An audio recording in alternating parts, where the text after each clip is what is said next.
우리가 지금 죄란 무엇인가라고 하는 큰 주제를 가지고 지금 4주차 말씀을 나누고 있습니다. 첫 번째, 여러분 잘 아시다시피 죄는 창세기 4장에 나왔듯이 우리 앞에 엎드려져 있습니다. 늘 우리 안에 들어오려고 존재하는 것이죠. 그러나 하나님께서는 분명히 말씀하셨죠. 가인에게 죄를 이길 수 있다고. 그 죄를 이길 수 있다는 것은 우리의 의지와 생각으로 이긴다는 것이 아니라 회개하여, 즉 하나님께 돌아오면 하나님께서 이기게 하신다라는 것으로 우리는 첫 번째 죄를 나누었습니다. 두 번째 죄는 자기 기만에 관한 내용입니다. 자기 기만이라는 것은 내가 죄를 알고 있으면서 내가 죄를 스스로 부정하고 부인하는 것을 말하죠. 첫 번째는 이 죄로 말미암아 완전히 부패하고 후패함에 불구하고도 이 사울 왕처럼 말이죠. 분명히 진멸하라 그랬는데 진멸을 안 해놓으니까 결국 어떤 일이 벌어집니까? 사울은 내가 한 게 아니라고 자기 부인해버리죠. 남 탓하죠. 그리고 자기가 죄를 알면서도 그 자기 죄를 자랑하지 아니하고 오히려 자기가 한 작은 일을 자랑함으로 말미암아 죄를 덮어버리려 하는 또 다른 죄를 짓는다는 것이죠. 그래서 우리는 이 자기 기만이라는 것을 조심해야 된다. 세 번째는 죄는 이 누룩과 같다. 누룩은 정말 좋은 거죠. 빵을 부풀게 하고 그리고 또 맛을 내는 거죠. 그래서 누룩이라는 것은 알코올과 이산화탄소라고 저번 주에 말씀드렸죠. 그런데 이 오래 두면 어떻게 돼요? 이 누룩이 결국 단맛을 다 뺏어버리잖아요. 그리고 심지어는 그것을 하는 빵판을 완전히 이 맛을 시게 만들어 버립니다. 그러니까 오래 두면, 죄는 오래 두면 묵혀둘수록 결국 그 죄가 내가 되는 거죠. 죄가 나를 정복하죠. 그래서 이것을 내가 죄가 아니라고 착각하고 판단하는 그 죄는 조용히 부패한다. 조용히 확산된다라는 것을 우리가 지금까지 나누었습니다.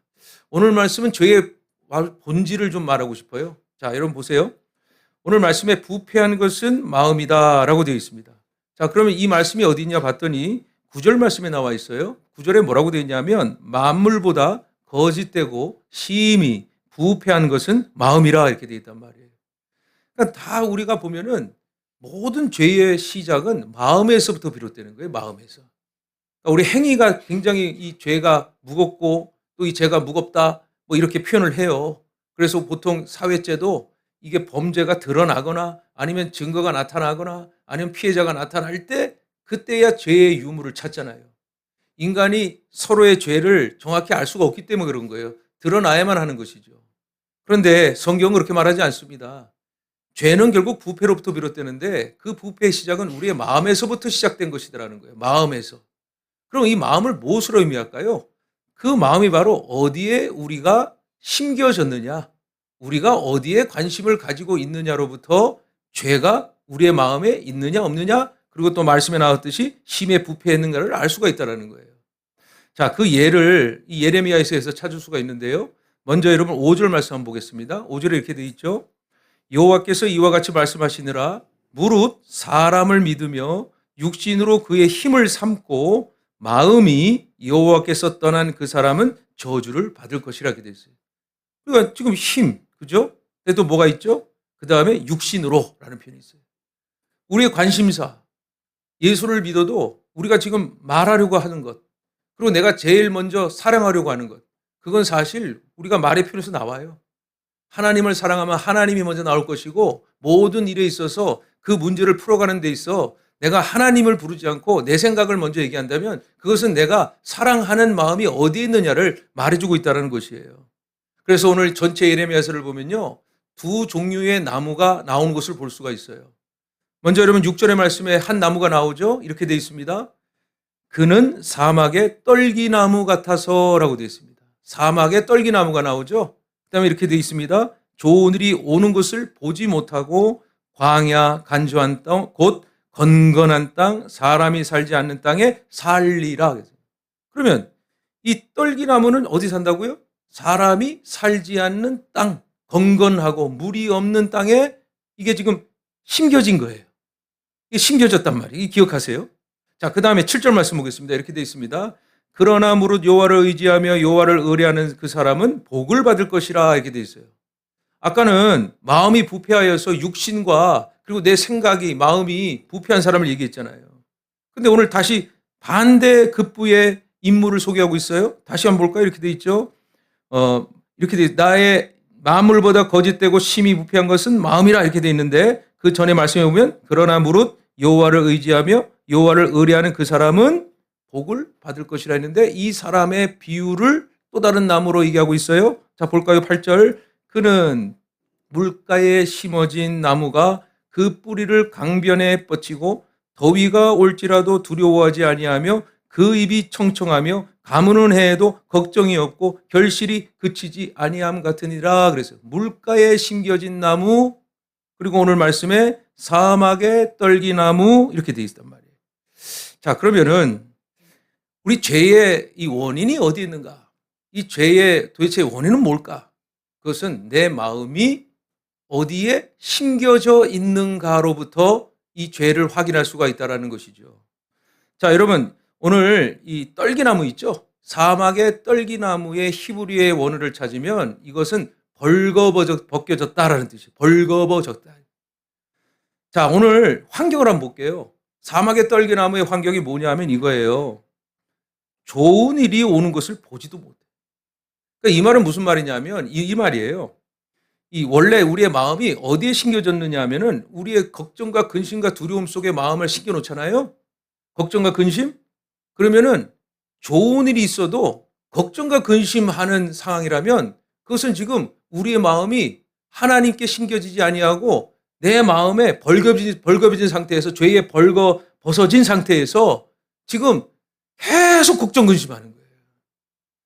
이 유대 땅에 비라는 것은 우리처럼 막 장마가 막 오는 것이 아니고요. 어떤 절기를 오는 것이 아니라 와디라고 하는 한 번에 우리 요즘 느끼고 있죠. 한 번에 싹 내렸다가 그냥 싹 지나가는 거예요. 뭐 엄청 폭우가 내립니다. 폭우가 내렸다가 그리고 그 지형의 땅이요. 그 물을 쫙 빨아들이지도 않아요. 그냥 쑥 하고 내려가요. 그래서 이스라엘의 강은요.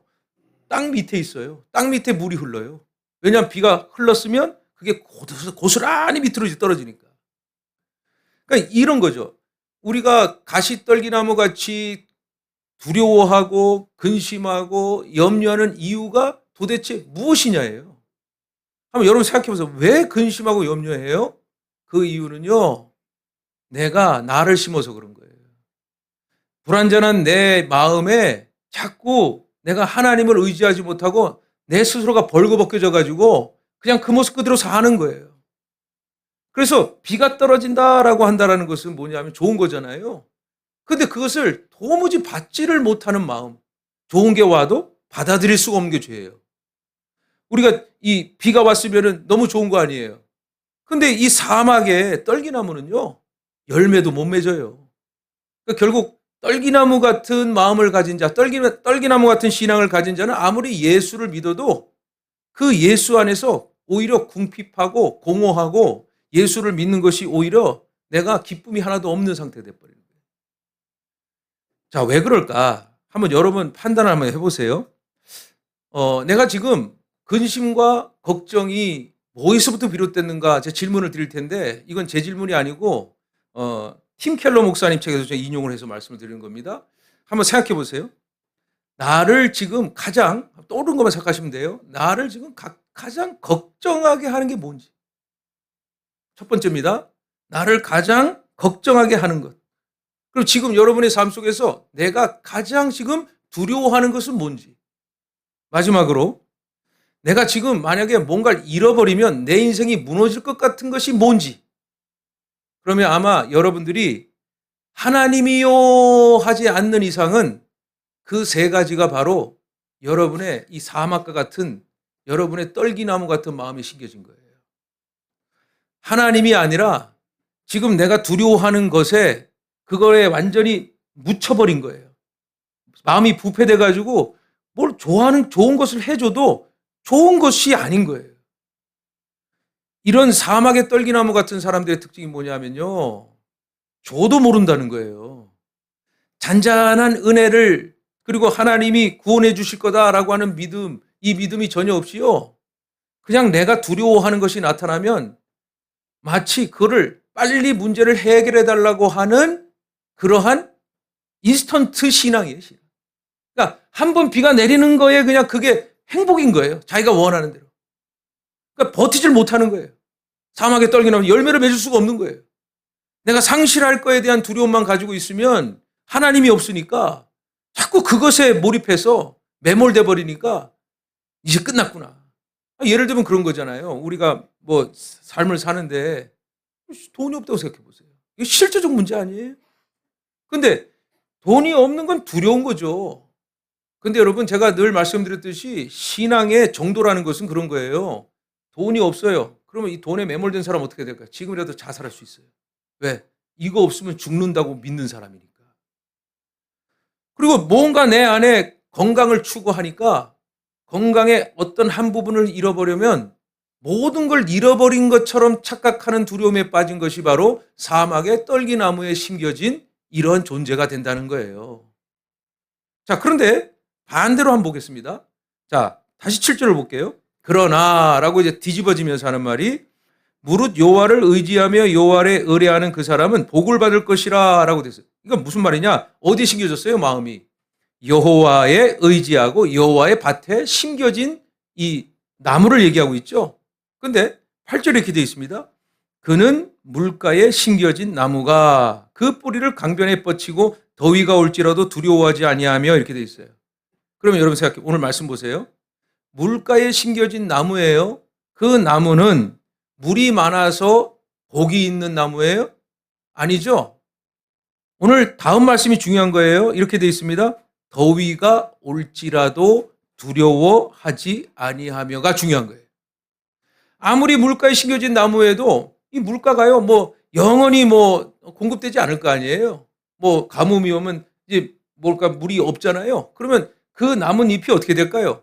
뭐 황갈색이 되겠죠. 물을 공급받지 못하니까. 그죠? 또 그 외에 뭐 열매를 조금 덜 맺는다거나 아니면 이전보다는 조금 더 어려운 어떤 상황이 될 거예요. 그런데 이 물가에 심겨진 나무는 이러한 고난과 역경이 찾아온다 할지라도 절대 흔들리지 않는다는 거예요. 물질을 추구하고 또 내가 원하는 것을 바라는 사람은 결국 그것 때문에 하나님을 믿는 거잖아요. 그런데 하나님께 맡겨진 사람, 하나님께 의지하는 사람은 그것이 없어도 상관이 없어요. 왜? 하나님께서 반드시 나를 지켜주시고 하나님께서 나에게 기쁨을 주시고 감사를 주실 것을 믿기 때문이죠. 그러니 우리의 죄를 원천적으로 내가 어디 마음에 지금 심겨져 있느냐.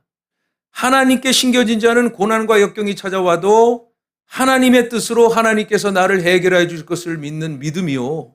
마음이 심히 부패하여 내가 작은 어떤 절망과 작은 실망 속에서 이것이 전부인 양 살아가는 것.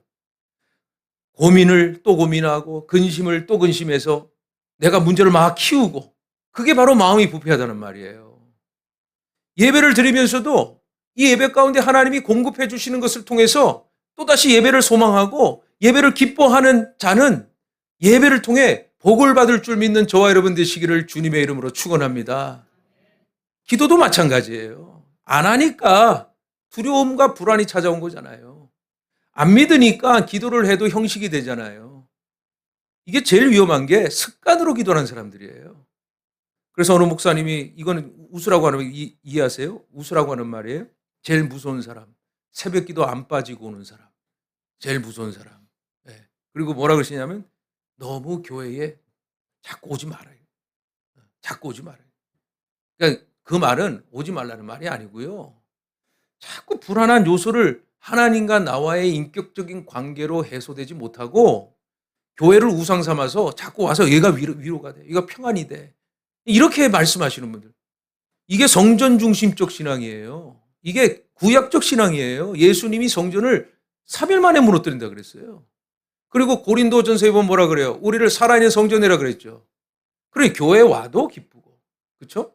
그리고 우리의 삶 속에서도 교회라는 건물이 아니라 내가 성전이니까 주님이 나를 모시고 주님과 함께 내가 주님께 심겨진 물가에 심은 나무라면 잠시 고난과 어려움이 찾아와도 주님께서 이 문제를 해결하실 것이라는 믿음이 더욱더 앞으로는 더 열매를 맺고 더 하나님께서 풍성하게 세워주시는 감사와 기다림과 기대가 됨을 믿는 저와 여러분 되시기를 주님의 이름으로 축원합니다.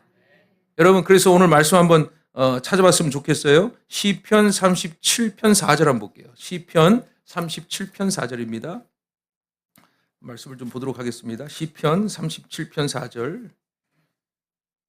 자, 말씀 제가 북박을 했는데 시편 37편 4절이에요.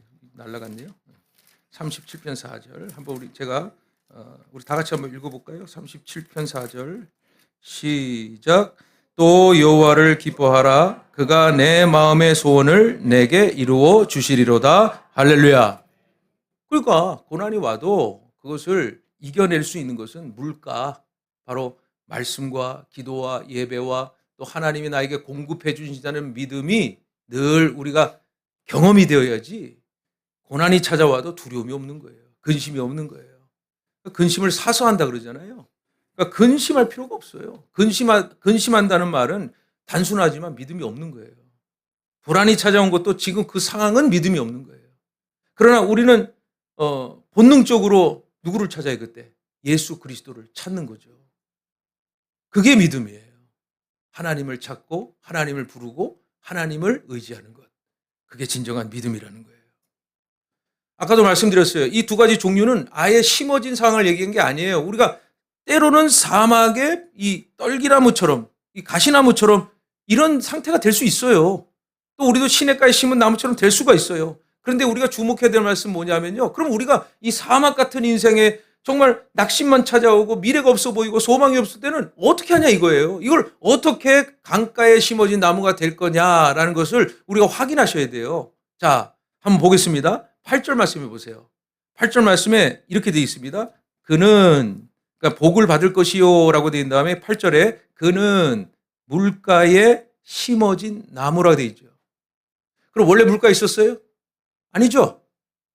누군가가 이 사막으로 옮겨 물가로 심으셨다는 말이잖아요. 물가로 심어진 나무. 결국 뭐예요? 하나님께서 믿는 자를 물가로 심어지게 하여 주신다라는 믿음이에요. 여러분, 유일하게 이 말씀에서 그리스도인들은요, 사막 같은 인생을 살아도 하나님은요, 반드시 이 하나님의 언약을 통해서 우리를 물가에 심은, 다시 말해 우리가 믿음으로 살도록 하는 그걸로 심겨주시는데요. 그렇게 안 하신 분이 하나 있어요. 그분이 바로 예수 그리스도예요. 예수 그리스도는 광야로 갔어요. 광야에 심겨줬어요. 누구를 위해? 우리를 위해. 십자가에 심겨놓으셨어요. 왜? 우리를 위해.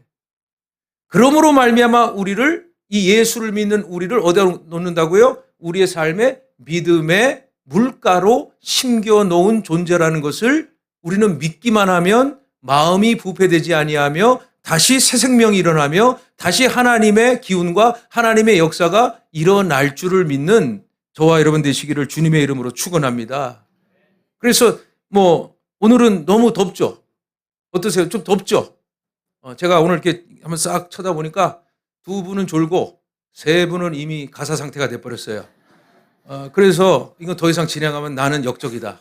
절대 하나님께 죄스럽고 성도들한테 미안하다. 그래서 14절로 마무리 짓겠습니다. 14절 보겠습니다. 눈을 좀 뜨세요. 네, 다 끝났습니다. 네, 14절. 여호와여 주는 나의 찬송이시오니 나를 고치소서. 그리하시면 내가 낫겠나이다. 나를 구원하소서. 그리하시면 내가 구원을 얻으리라. 할렐루야. 네, 찬송하십시오. 그리고 하나님을 믿으십시오. 믿으면 하나님은 여러분을 절대로 사막에 두지 않습니다. 예수 사막의 광야를 세우셨으니 다시 여러분은 물가로 심겨진 열매 맺는 나무로 허락하여 주신다는 거예요. 자, 오늘 마지막입니다. 심겨진 것을 어떻게 우리가 확인할 수 있을까? 에베소서 3장 17절 19절 한번 찾아볼까요? 에베소서 3장 17절 19절 한번 찾아보겠습니다. 에베소서 3장 17절 19절 말씀. 신약성경 313면입니다. 313면. 자, 제가 읽도록 하겠습니다. 17절만 읽을게요. 믿음으로 말미암아 그리스도께서 너희 마음에 계시게 하시옵고 너희가 사랑 가운데 뿌리가 박히고 터가 굳어져서. 할렐루야. 우리의 마음에 심겨주시는 분은 우리의 죄를 다 사하신 예수 그리스도라는 거예요. 그래서 이 실제적인 예가 뭐예요? 요한복음 4장에 저 수가성의 여인이잖아요. 어? 남편이 있어도 궁핍하고 마음이 공허하고 그러니 정오에 해 뜨는 날 누가 물 들어와요. 부끄러우니까 물 들어온 거잖아요. 예수님 그때 물 달라 그러잖아요. 내가 왜 물 주냐 그러잖아요. 얼마나 마음이 각박합니까? 이게 마음의 문제잖아요. 그랬더니 내가 생명수를 주리라 그랬어요. 그랬더니 이 여자가 드디어 예수가 선지자가 아니라 메시아구나. 믿음으로 말미암아 그는 마음을 자유하고 그리고 예수를 믿는 구원 얻은 자가 되었잖아요. 우리도 그럴 수 있어요. 믿음이 너무 습관이 되고 믿음이 너무 관례가 되면 이게요 율법이 되고 종교가 돼요. 그래 언제든지 우리는 그리스도께 돌아가 우리의 이 게으름과 우리의 나약함을 죄를 회개할 뿐만이 아니고 내가 너무 열심을 부리고 내가 너무 집착하는 이것까지도 회개해야 돼요. 그러니 장소 아니면 내가 소유 그리고 내가 갖고 있는 관계 여기에 너무 몰입하면 결국 이게 깨져버리면 사막의 가시나무가 되는 거예요. 이게 무너져도 예수가 내 안에 있으면 다시 살리시고 회복하시고 구원하시는 물가에 심은 신실한 성도가 될 줄 믿으시고 오늘도 좋은 자는 예수 이름으로 용서할 테니까 그래도 뭘 들었겠지 주님께 살 줄 믿고 오늘도 우리 죄의 이 문제를 다 내려놓고 오직 예수로 살아가는 저와 여러분 되시기를 주님의 이름으로 축원합니다.